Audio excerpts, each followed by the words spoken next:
From sliding upside down on fire at 180 kilometers per hour and being burned alive, to crashing in the barriers and having your vehicle split in half.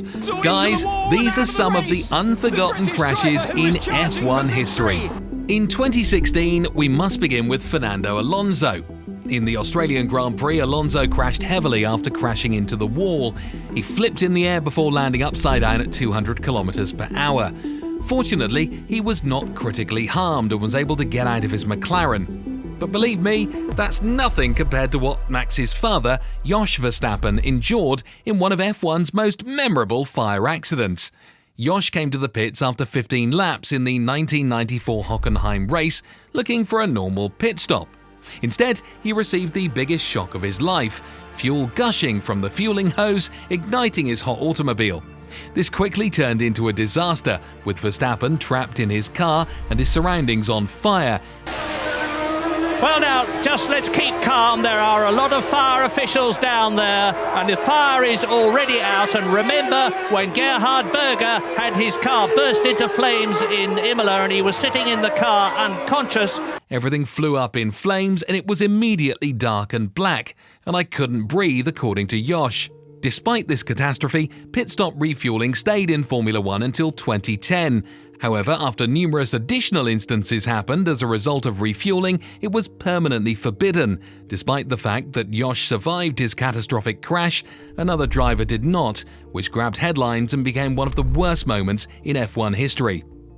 In 1973 at the Zandvoort Grand Prix, Roger Williamson, a talented young driver, was involved in a dramatic crash due to a tyre breakdown. Tragically, his vehicle caught fire and Williamson died in the blaze despite the valiant efforts of fellow driver David Purley to save him. This heartbreaking occurrence underscored the critical need for enhanced fire safety and response methods. Williamson's collision was catastrophic, but the crashes that followed transformed Formula One forever. The incident during the San Marino Grand Prix in 1994 revolutionized F1 once more. Roland Ratzenberger, an Austrian driver with only 3 F1 races under his belt, crashed into a wall at 195 miles per hour during qualifying, resulting in his death. But that wasn't the end of it.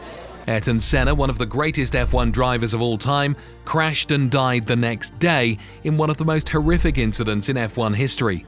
There are even rumours that the Brazilian was considering skipping the Grand Prix due to his grief over Ratzenberger's death. Unfortunately, Senna chose to race, and on lap 7 the steering rod broke and he collided with an unprotected concrete barrier at 192 miles per hour. It was a shock in the motorsport world, and Michael Schumacher was even seen crying during one of his press appearances. Go to Rolf. Rolf can continue. This incident resulted in substantial changes in F1, with a greater emphasis placed on the safety of F1 drivers in order to reduce dangerous accidents. To improve safety, testing procedures, tyre barriers and wheel tethers were implemented. While these horrible crashes transformed F1, one F1 driver's reputation was ruined. We all know whose Russian driver I'm referring to. Nikita Mazepin's rookie season garnered headlines for all the wrong reasons. Even before his career began, he was a laughingstock, and he was already being criticised. It didn't assist him when he wrecked the first race of the year. But really, an accident in the first car? Come on, people! During the Portuguese Grand Prix, Sergio Perez repeatedly branded him an idiot. In addition, his relationship with ex-teammate Mick Schumacher deteriorated to the point where Mick proclaimed his intention to finish him.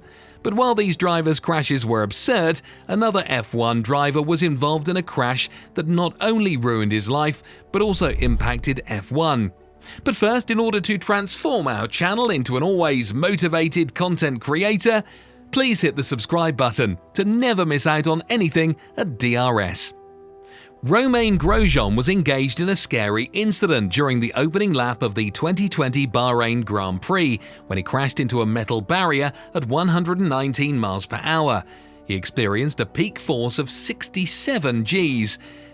And a big fire there as they exited out of turn 3, and that looks very nasty indeed, and unsurprisingly, that is a red flag. This shattered his car and produced an explosion. Grosjean was locked in the cockpit for 27 seconds before escaping through the blazing fire, which looked like something out of a superhero movie. However, he then claimed that the halo, which has become an important aspect of F1 safety, is the major reason he is still alive. We will talk about the reason why the halo got introduced at the end of this video. But first, despite the measures, some crashes were unavoidable, especially when it appeared that a driver would do anything to hurt their teammates' chance of winning. Of course, we're talking about Lewis Hamilton and Nico Rosberg. Despite winning both the Constructors' and Drivers' Championships, things became personal for the Mercedes drivers, especially after they collided on the first lap of the Spanish Grand Prix. The accident was so awful that it not only strained their already strained relationship, but Mercedes threatened to fire both drivers. But what's fascinating is that the duo were childhood friends, and their bond suffered and was broken to the point where Lewis told Mercedes that he didn't want to race for them again. Niki Lauda also stated that both drivers pushed each other to the limit, which resulted in the accident. However, this crash was nothing compared to the one that Niki had during his racing career, which was so terrible that it caused F1 to make changes. It was the 1976 German Grand Prix, and the Nürburgring circuit was wet due to severe weather and track conditions. Despite being the fastest driver on the circuit, Lauda indicated his disconnect with the course and begged his teammates to abandon the race. Unfortunately, he was outvoted and the race proceeded. He lost control of his Ferrari at the notoriously deadly Bergwerk corner, drove off the course, slammed with a wall, and his car exploded into flames. The Austrian motorist was severely burned on the head and wrist, and he swallowed scorching fumes that harmed his lungs. He went into a coma after being carried to the hospital and was even given his final rites, but thank God he lived. However, if Niki Lauda's crash was a defining moment in his career, Nicholas Latifi's crashes were equally defining, albeit not the way he desired. Latifi damaged Mercedes' chances in the last laps of the 2021 Abu Dhabi Grand Prix. Hamilton's lead was reduced after Latifi collided with the barriers. However, as sorry as Latifi was for the event, it did little to erase his goofy reputation, since he also wrecked behind a safety car during the Monaco Grand Prix. Behind a safety car? Seriously, how can that ever happen? The throttle didn't get stuck, but it felt like the throttle got stuck, Latifi explained. It was unusual and startling all at the same time, and I was already moving slowly. At that point, I was just a passenger. The car is moving ahead and I'm not pressing the accelerator, so I'm not sure what's going on. That's one way of putting it.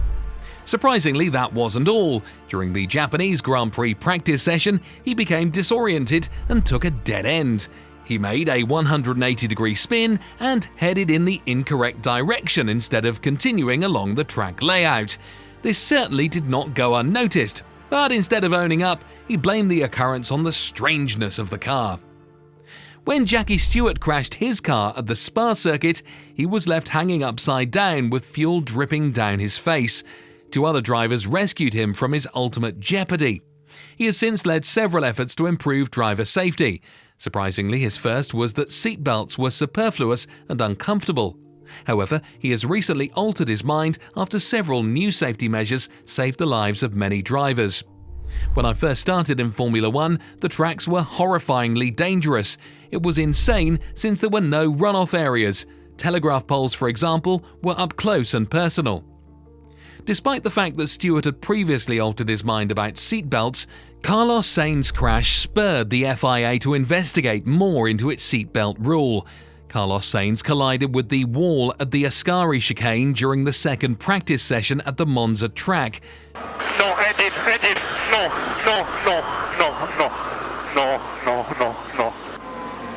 And he needs to get out of that Ferrari pretty quickly because you can see the flames. Despite wearing his seatbelt, Sainz was forced forward towards his steering wheel by the force of the accident. While F1 fans were startled, the FIA observed that, while Sainz's situation was unusual, it is customary for seatbelts to give a little on impact because it is far safer for the human body than when they are rigid. I think the seatbelts are made to stretch, Michael Massey stated. We will examine the seatbelt like we would any important or notable incident to determine what we can learn from it. Despite the fact that this incident inspired the FIA to enhance the sport, another crash sparked feud among Red Bull's teammates, leading to one of them leaving the racing team. Both Red Bull drivers, Max Verstappen and Daniel Ricciardo, collided on the long straight during the 2018 Azerbaijan Grand Prix. Both of them appeared to be braking. Verstappen over-defended and Ricciardo over-attacked, resulting in a double DNF. After the race, Ricciardo stated that Verstappen's cutting into him irritated him, and his irritation grew when he realized the team would not assist him. We collided a few times, but it was always Max colliding with me rather than me colliding with Max. Part of me was expecting the team to say, "Cut the BS," but I never got that. I'll be honest, I was more like, "F*** you guys." I've never seen Ricciardo that angry. However, Ricciardo later revealed that the Baku incident forced him to leave the Milton Keynes-based team since Verstappen was nearing the end of his career. Christian Horner, the team's manager, believes Ricciardo was fleeing a fight with the teammate. We all know who ended up where today. Verstappen is a 2-time champion, and based on Red Bull's performance, he should be a 3-time champion soon.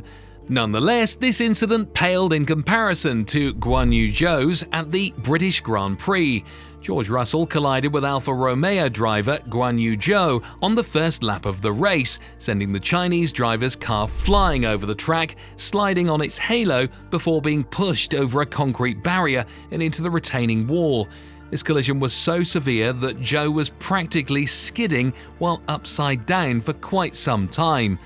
But thanks to the halo, Zhou remained unharmed and even stated on Twitter that the halo saved his life. The halo is just one of several ideas that demonstrates how far F1 has come in terms of safety and saving so many lives. However, we cannot say the same with Jules Bianchi. This young, gifted driver, the first in the Ferrari Driver Academy, had his dream destroyed when he collided with a 6,500 kilogram crane that was clearing German driver Adrian Suttel's car. Suttel's car had spun out of control and crashed in the same area on the previous lap, and his car was still being cleared by the crane when Bianchi lost control of his car on the same turn and smashed into the crane at 78 miles per hour. He was eventually killed. This sad tragedy compelled the FIA to enact the 4-hour rule, which demands that races staged during the day take place no later than 4 hours before dusk, as well as changes to track drainage and how emergency vehicles manage incidents. And last and most important, thanks to Jules, the halo got implemented. With this video displaying some of the most catastrophic F1 collisions in history, there are bound to be some more. To see them all, watch the video that appears on the screen.